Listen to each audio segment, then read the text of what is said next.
Le Seigneur soit avec vous. Et avec votre esprit. Évangile de Jésus-Christ selon saint Matthieu. Gloire à toi, Seigneur.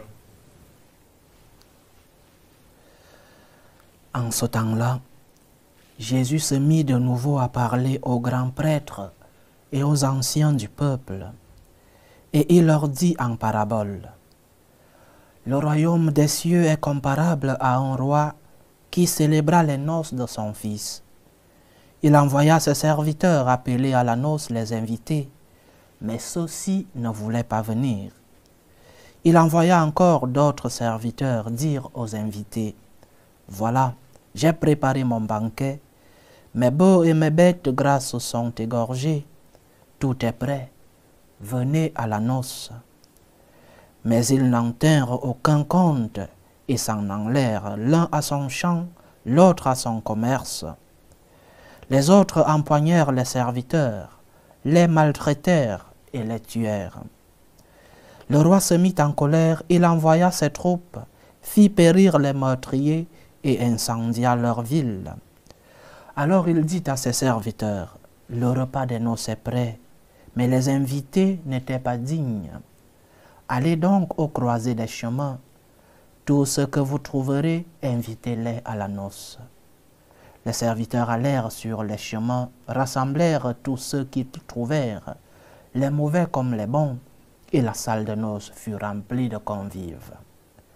Le roi entra pour examiner les convives, et là, il vit un homme qui ne portait pas le vêtement de noces. Il lui dit: Mon ami, comment es-tu entré ici sans avoir le vêtement de noces? L'autre regarda en silence. Alors le roi dit au serviteur: Jetez-le, pieds et poings liés, dans les ténèbres du dehors. Là, il y aura des pleurs et des grincements de dents, car beaucoup sont appelés, mais peu sont élus.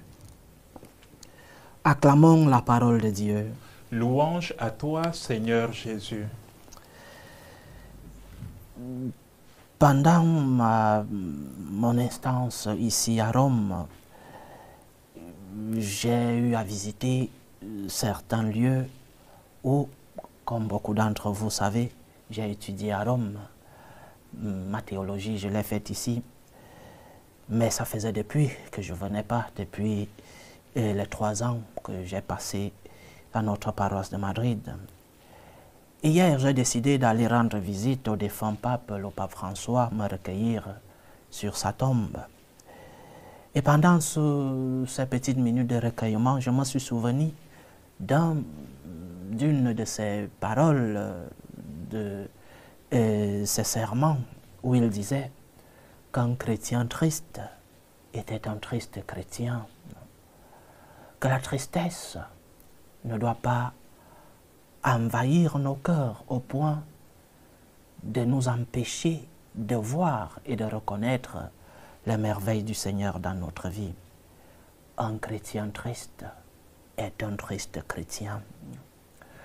Les épreuves de la vie, les combats de la vie, les problèmes, les croix, les difficultés, oui, nous sommes des êtres de chair et donc nous ne sommes pas indifférents, insensibles à la douleur. Mais un chrétien triste est un triste chrétien. C'est-à-dire que ces problèmes, ces épreuves, ces croix, ces difficultés, ces angoisses, nous devons les porter avec espérance.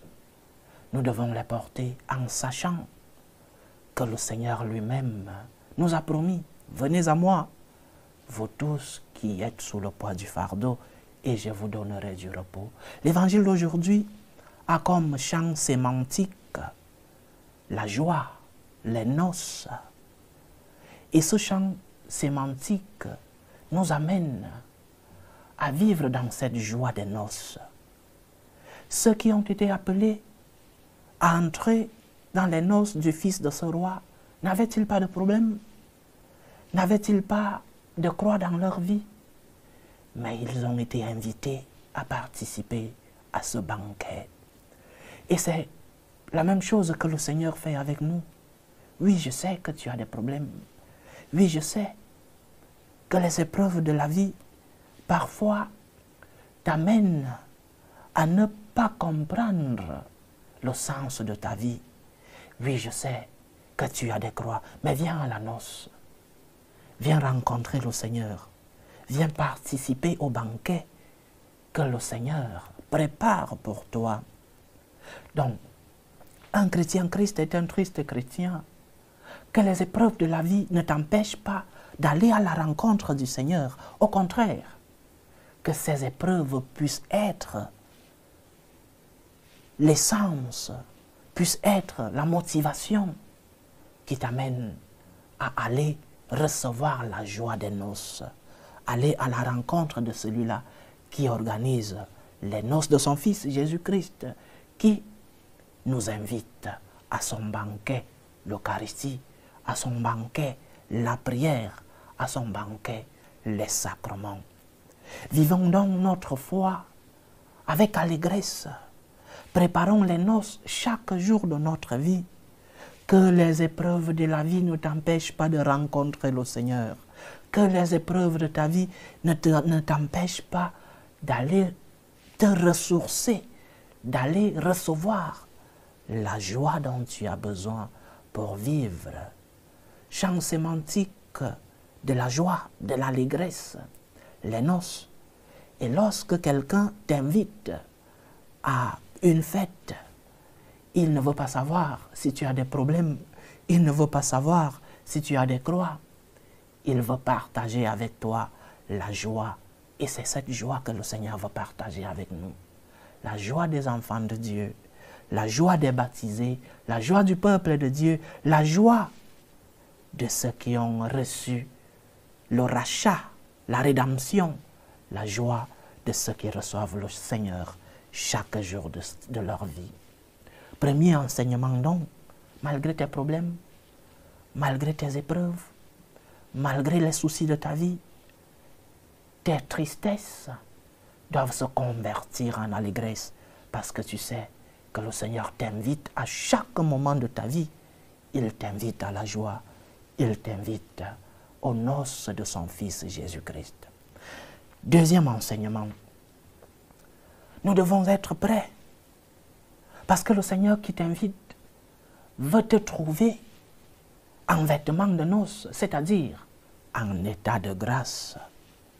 Le Seigneur qui t'invite veut te trouver avec le vêtement de noces, c'est-à-dire avec un cœur prêt à recevoir le Seigneur, avec une âme prête à dire au Seigneur, comme nous avons prié dans le psaume d'aujourd'hui, « Me voici Seigneur, me voici, me voici, je suis disposé Seigneur à entrer dans tes noces, je suis disposé Seigneur à recevoir ta joie, je suis disposé Seigneur à la rencontre avec toi, me voici Seigneur. » Parce que si tu n'es pas prêt, tu diras comme ceux qui ont refusé d'aller aux noces du Fils du roi, tu diras, j'ai telle chose à faire, je suis très occupé, j'ai mes affaires, j'ai ma famille, j'ai mon travail. Mais le Seigneur va trouver dans ton cœur cette disposition, le vêtement de noces, l'état de grâce. Purifie donc ton cœur, ce vêtement intérieur, purifie-le par ta vie de prière, purifie-le par la pratique des sacrements. Et le Seigneur, lorsqu'il t'invitera, il te trouvera en vêtements de noces. Et il te dira, viens béni de mon Père, viens recevoir la joie du Seigneur, viens recevoir la grâce du Seigneur, viens recevoir la bénédiction, viens à la rencontre avec celui qui guide tes pas, avec celui qui te protège. Va rencontrer celui-là qui est la source de la joie, de la félicité que tu cherches. Le Seigneur va te trouver en état de grâce. Purifie ta vie, purifie ton cœur. Que le Seigneur nous aide donc, chers frères et sœurs, à mettre en pratique ces deux enseignements. Le premier, un chrétien triste est un Christ chrétien. Qu'il remplisse nos cœurs de sa joie, mais qu'il nous aide aussi, par nos efforts, à être toujours prêts à porter le vêtement de noces, c'est-à-dire à être en état de grâce par ta vie de prière, par la pratique fréquente des sacrements qui sont des signes de la grâce que le Seigneur nous remplit chaque jour. Soyons dans l'allégresse parce que le Fils de Dieu nous invite aux noces. Soyons dans l'allégresse parce que le Seigneur nous a promis de nous accompagner lorsque nous serons dans l'épreuve.